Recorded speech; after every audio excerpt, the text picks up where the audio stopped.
How to add superscript and subscript in CapCut. Hello guys, this is Atticus and welcome back to another tutorial video. In today's video, I'll teach you guys how you guys can add superscript and subscript on your CapCut PC. So without any further ado, let's dive right into it. First step is you'll need to start a project. So let's choose a project, whichever is fine.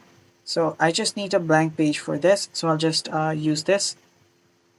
And here, this is just an image here, so I'll just be ignoring this. So what you'll now need to do is start with the text. So right here you'll find the text option, tap on it and choose a default text. You'll need to add two of these.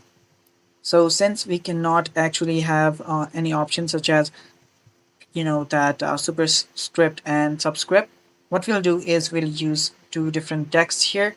I'll just change the color, make it black so it's easier to see, and right here you can type in whatever you want. So let's say that this is 9, and the other one right here, this one, we can change it to something like 5. Let me change that to 5 and change its color as well. After that, here you will see we have two different numbers. So whichever you want to make as a superscript, you can just increase this. Let's say that the 5 is the power of 9, so I'll just add it right here.